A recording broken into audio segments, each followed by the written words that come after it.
കേരള യൂണിവേഴ്സിറ്റിയിലെ ഒരു വിഷയത്തിൽ ഇപ്പോൾ ഇന്നുപോലും അങ്ങ് വന്നപ്പോൾ അങ്ങേ തടയാനായി നിൽക്കുന്നു. ഇപ്പോഴും സിൻഡിക്കേറ്റും ഒരു രജിസ്ട്രാറും ഒരു വശത്തും VC മറുഭാഗത്ത് നിൽക്കുമ്പോൾ എങ്ങനെ ഒരു സമാധാനപരമായ ഒരു അന്തരീക്ഷം പോകും? കാരണം ഈ കുറേ നാളുകളായി ഈ വിഷയം തുടരുകയാണ്. ലക്ഷക്കണക്കിന് വിദ്യാർത്ഥികളുടെ ഉന്നത പഠനത്തെയൊക്കെ ബാധിക്കുന്ന വിഷയമാണ്. സർട്ടിഫിക്കറ്റുകൾ ആരൊപ്പിടും, അഫിലിയേഷൻ, പ്രവേശനം, ഇതൊക്കെ തകിടം മറിഞ്ഞ അല്ലെങ്കിൽ ഒന്നും നിലച്ചിരിക്കുന്ന ഭരണസ്തംഭനം പൂർണ്ണമായി ഉണ്ടായിരിക്കുന്ന ഒരു യൂണിവേഴ്സിറ്റി. അതായത് ഇന്ന് ഞാനിവിടെ വന്നിട്ട് സകല ഡിഗ്രി സർട്ടിഫിക്കറ്റ് ഒപ്പിട്ടു. ഇനി കേരള യൂണിവേഴ്സിറ്റിയിൽ ഡിഗ്രി സർട്ടിഫിക്കറ്റ് കിട്ടാത്ത ഒരു കുട്ടിയുമില്ല. അതുപോലെ തന്നെ PhDക്കും മറ്റും രജിസ്റ്റർ ചെയ്ത ആളുകളുടെ എല്ലാ ഗൈഡുമാരെ നിശ്ചയിക്കുകയും എക്സാമിനർ നിശ്ചയിക്കുകയും എല്ലാം ഞാൻ ചെയ്തു, കംപ്ലീറ്റ് ആയിട്ട് ചെയ്തു. പിന്നെ വൈസ് ചാൻസലറും രജിസ്ട്രാറും തമ്മിൽ ഏറ്റുമുട്ടലൊന്നുമില്ല. വൈസ് ചാൻസലർ കൃത്യമായൊരു തീരുമാനം എടുത്തിട്ട് അത് അനുസരണക്കേട് കാണിക്കുന്ന രജിസ്ട്രാറാണല്ലോ. അപ്പോൾ ആരാണ് രജിസ്ട്രാർ? രണ്ട് കസേര തർക്കമായി അതായത് ഒരാളെ സസ്പെൻഡ് ചെയ്ത് കഴിഞ്ഞാൽ, നമ്മുടെ ഗവൺമെൻറ് സംവിധാനത്തിൽ ഒരാളെ സസ്പെൻഡ് ചെയ്ത് കഴിഞ്ഞാൽ അയാൾ മാന്യമായിട്ട് പുറത്തു പോകണം. ഞാൻ പോകില്ല, ഞാൻ ഈ കസേരയിൽ കയറിയിരിക്കും എന്ന് പറഞ്ഞു കഴിഞ്ഞാൽ അയാളെ കഴുത്തിനൊടിച്ച് കളയാനൊന്നും നമുക്ക് പറ്റില്ലല്ലോ.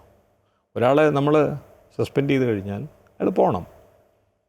അപ്പോൾ എന്നിട്ട് ആ സസ്പെൻഷൻ പിൻവലിക്കാൻ അയാൾക്ക് അഭ്യർത്ഥിക്കാം, കുഴപ്പമൊന്നുമില്ല. അതിനെക്കുറിച്ച് പരിഗണിക്കാൻ ചെയ്യുന്നതിന് സംശയമില്ല. അപ്പോൾ ഒരാളെ സസ്പെൻഡ് ചെയ്ത് കഴിഞ്ഞാൽ പകരം ഒരാളെ വെക്കണ്ടേ? പകരം ഒരാളെ വെച്ചിട്ടുണ്ട്. അപ്പോൾ പകരം ഒരാൾ പല കാര്യങ്ങളും ഏൽപ്പിക്കുന്നുണ്ട്. പക്ഷേ സസ്പെൻഡ് ചെയ്ത ആൾ ഞാൻ പോകില്ല എന്ന് പറഞ്ഞ് ഇരുന്ന് കഴിഞ്ഞാൽ വലിയ ബുദ്ധിമുട്ടാണ്. ഇപ്പോൾ അങ്ങ് ഒപ്പിട്ടു എന്ന് പറഞ്ഞ ഫയലുകൾ, ആ സർട്ടിഫിക്കറ്റുകളിലൊക്കെ രജിസ്ട്രാറായി ഒപ്പിട്ടിരിക്കുന്നത് ആരാണ്? ഡിഗ്രി സർട്ടിഫിക്കറ്റിൽ രജിസ്ട്രാർക്ക് ഒരു റോളുമില്ല. ഡിഗ്രി എക്സാമിനേഷൻ കൺട്രോളർ നടത്തുന്നതാണ്, അത് മുഴുവൻ ഒപ്പിട്ടിട്ടുണ്ട്. അതേസമയം സസ്പെൻഡഡ് രജിസ്ട്രാർ, അവിടെ ഇരിക്കാൻ യോഗ്യതയില്ലാത്തയാൾ ഏതാനും ചില ഫയലുകൾ ഒപ്പിട്ടിട്ടുണ്ട്. ഞാൻ അത് മുഴുവൻ രജിസ്ട്രാർ ഇൻചാർജിനെ ഏൽപ്പിച്ചിട്ട് തിരിച്ചു വരണമെന്ന് പറഞ്ഞിട്ടുണ്ട്. കുറച്ച് ഫയലുകൾ അദ്ദേഹം അയച്ചു, അത് ഞാൻ തിരിച്ചയച്ചിട്ടുണ്ട്. പക്ഷേ ഡിഗ്രി സർട്ടിഫിക്കറ്റുകൾ അത് കൺട്രോളറുടെ ഭാഗത്തു നിന്നാണ്. അദ്ദേഹം വളരെ കൃത്യമായിട്ട് ആ ജോലി ചെയ്യുന്നുണ്ട്.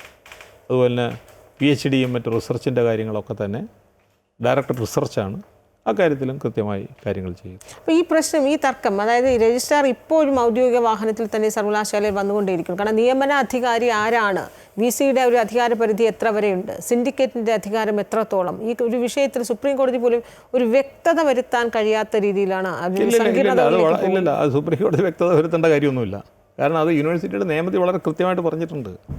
അതായത് സിൻഡിക്കേറ്റിന് അധികാരമുണ്ട്, അത് സിൻഡിക്കേറ്റ് കൂടുമ്പോൾ മാത്രം. സിൻഡിക്കേറ്റ് കൂടാതിരിക്കുന്ന സമയങ്ങളിൽ സിൻഡിക്കേറ്റിൻ്റെ മുഴുവൻ അധികാരവും വൈസ് ചാൻസലർക്കാണ്. അത് എന്നിട്ട് സിൻഡിക്കേറ്റിൽ റിപ്പോർട്ട് ചെയ്താൽ മതി. അങ്ങനെയാണ്. ഇപ്പോൾ ഉദാഹരണത്തിന് ഇപ്പോൾ ഒരു സിൻഡിക്കേറ്റ് മീറ്റിംഗ് കൂടുന്നു വിചാരിക്കുക. അപ്പോൾ അതിൽ ഏകദേശം ഒരു 50 or 60 അജണ്ടകളുണ്ടാവും. അതിൽ ചർച്ച ചെയ്യപ്പെടുന്ന ഒരു 10 or 15 മാത്രമേ ഉണ്ടാവുള്ളൂ. ബാക്കി അജണ്ടകൾ മുഴുവനും വൈസ് ചാൻസലർ അദ്ദേഹത്തിൻ്റെ ഈ അധികാരം ഉപയോഗിച്ചിട്ട് പാസ്സായ കാര്യങ്ങൾ റിപ്പോർട്ട് ചെയ്യൽ മാത്രമാണ്. അതെല്ലാ ദിവസവും എല്ലാ സിൻഡിക്കേറ്റ് മീറ്റിങ്ങിലും നടക്കുന്ന കാര്യമാണ്. കാരണം ഇപ്പം ഇന്നും അത്തരം 1-2 കാര്യങ്ങൾ തീരുമാനം എടുത്തിട്ടുണ്ട്. അതിന് സിൻഡിക്കേറ്റിൽ റിപ്പോർട്ട് ചെയ്യപ്പെടുകയുള്ളൂ, റിപ്പോർട്ട് ചെയ്യുന്നത് മാത്രമേ ഉള്ളൂ. അപ്പോൾ ഇതൊക്കെ എല്ലാവർക്കും അറിയാവുന്നതാണ്. എന്നിട്ട് ഈ വെറുതെ കാരണം സിൻഡിക്കേറ്റ് എന്താണ്, അതിൻ്റെ നിയമം എന്താണ് എന്ന് സാധാരണ ജനങ്ങൾക്കറിയില്ല. വലിയൊരു ശതമാനം നമ്മുടെ മീഡിയക്കാർക്കും അറിയില്ല. അപ്പോൾ അവരോടൊക്കെ പറയുന്നത് ഞങ്ങളാണ് സിൻഡിക്കേറ്റ്, ഈ യൂണിവേഴ്സിറ്റിയിലെ മേശയും കസേരയും ഈ യൂണിവേഴ്സിറ്റിയിലെ മതിലും ഈ യൂണിവേഴ്സിറ്റിയിലെ മരവും ഒക്കെ സിൻഡിക്കേറ്റിനാണെന്നൊക്കെ പറഞ്ഞു കഴിഞ്ഞാൽ അത് ഒരു വലിയൊരു ഫലിതമായിട്ടേ കണക്കാക്കാൻ പറ്റുള്ളൂ. അപ്പോൾ ഇപ്പോൾ ഇതിനകത്ത് പ്രോ ചാൻസലറായിരിക്കുന്ന ഉന്നത വിദ്യാഭ്യാസ മന്ത്രിയുടെ ഇടപെടൽ എങ്ങനെയാണ്? അങ്ങ് മന്ത്രിയെ നേരിട്ട് കാണുകയോ ഇക്കാര്യത്തിലൊരു തീരുമാനം, കാരണം എത്രയും വേഗം ഈ പ്രശ്നം ഒന്ന് പരിഹരിക്കേണ്ടതല്ല. ഇതിൽ അധികാരമുള്ളയാൾ ചാൻസലറാണ്, ഗവർണറാണ്.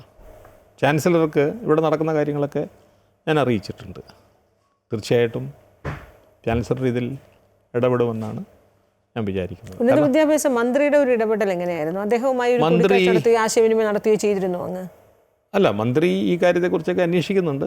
അപ്പോൾ അതിൽ തീർച്ചയായിട്ടും മന്ത്രിക്കും ഇത് പരിഹരിക്കണമെന്ന് താല്പര്യമുണ്ട് എന്നാണ് എനിക്ക് മനസ്സിലാക്കാൻ പറ്റുന്നത്. തീർച്ചയായിട്ടും മന്ത്രിയും ഇതിനകത്ത് ഇടപെടും. കാരണം മന്ത്രിയുമായി ബന്ധപ്പെട്ടവരാണല്ലോ സിൻഡിക്കേറ്റ് മെമ്പർമാരൊക്കെ. അപ്പോൾ അവരെയൊക്കെ കാര്യങ്ങൾ പറഞ്ഞ് ബോധ്യപ്പെടുത്തും എന്നാണ് ഞാൻ വിചാരിക്കുന്നത്. തീർച്ചയായിട്ടും ഇതിലൊരു പരിഹാരം കണ്ടെത്തിയേ പറ്റുള്ളൂ. പരിഹാരം പകുതി കണ്ടു കഴിഞ്ഞു. കാരണം ഇന്നെല്ലാ ഡിഗ്രി കുട്ടികളുടെ പ്രശ്നങ്ങളെല്ലാം പരിഹരിച്ചു.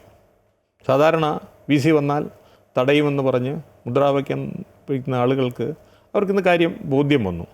ഒരുപക്ഷെ ആ കുട്ടികൾ മനസ്സിലായിട്ടുണ്ടാവും അവർ വെറുതെ തെറ്റിദ്ധരിക്കപ്പെട്ടതാണ് എന്ന്, അവർക്കിതിനകത്തൊരു കാര്യവുമില്ല എന്ന്.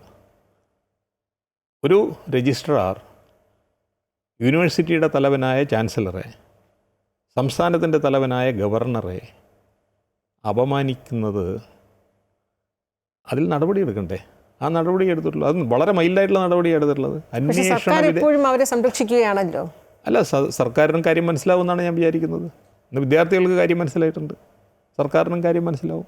സത്യത്തിൽ സർക്കാരും രജിസ്ട്രാറും ഒരു വശത്തും VCയും ഗവർണറും മറുവശത്തും അങ്ങനെ ഒരു അങ്ങനെ ഉണ്ടോയെന്ന് എനിക്ക് തോന്നുന്നില്ല. അങ്ങനെയൊന്നും ഉണ്ടെന്നല്ല. രജിസ്ട്രാർ ഒറ്റയാനായിട്ട് എല്ലാവരെയും ചോദ്യം ചെയ്യുകയാണ്.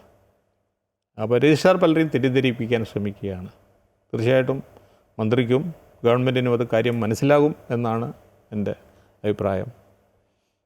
ഈ ഗവർണറെ അപമാനിച്ചു എന്നുള്ള കാര്യത്തിൽ അതൊരു തർക്കവുമില്ല. പക്ഷേ VC അങ്ങയെ പോലും പേര് പറഞ്ഞാണ് ഉന്നത വിദ്യാഭ്യാസ മന്ത്രി പല ഘട്ടങ്ങളിൽ അങ്ങയുടെ കാവ്യവൽക്കരണത്തിന് കൂട്ടുനിൽക്കുന്നു എന്ന രീതിയിൽ കൃത്യമായി തന്നെ അങ്ങയെ പേര് പറഞ്ഞാണ് വിമർശിച്ചിട്ടുള്ളത്. പക്ഷേ അങ്ങയ്ക്ക് അതിലൊരു പരിഭവമില്ല. ഞാൻ രാഷ്ട്രീയക്കാരനല്ലല്ലോ.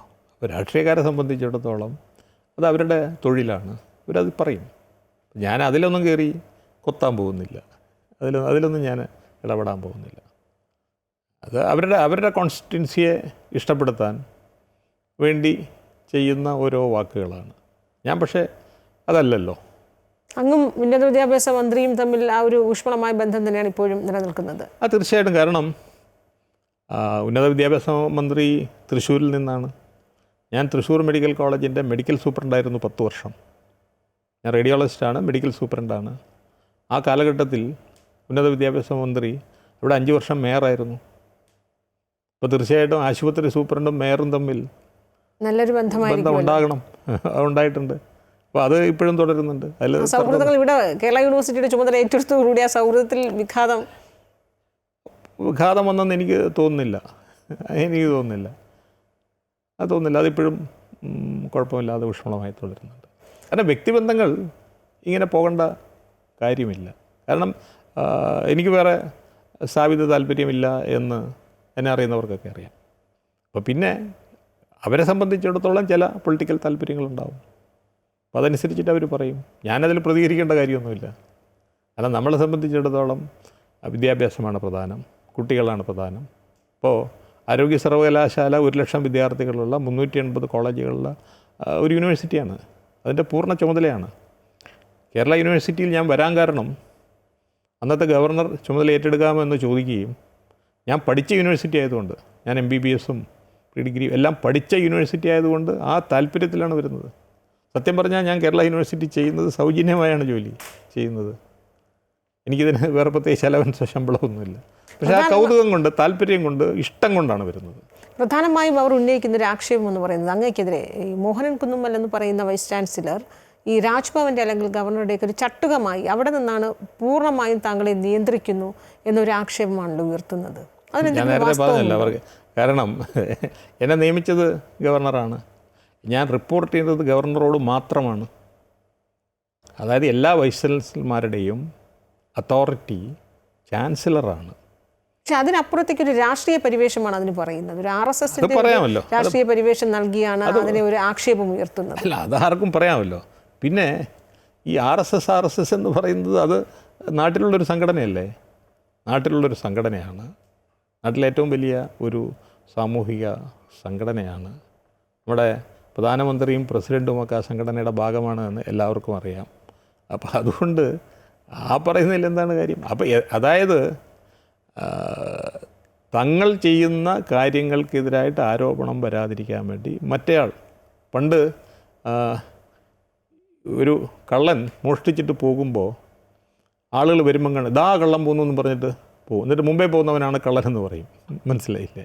അപ്പോൾ ആ രീതിയിലുള്ള ഏർപ്പാടുകളൊക്കെ നമ്മുടെ നാട്ടിൽ നടക്കും. ഇതെല്ലാവർക്കും മനസ്സിലാവുമല്ലോ, എല്ലാവർക്കും മനസ്സിലാവും. ആർക്കാണ് മനസ്സിലാവാത്തത്?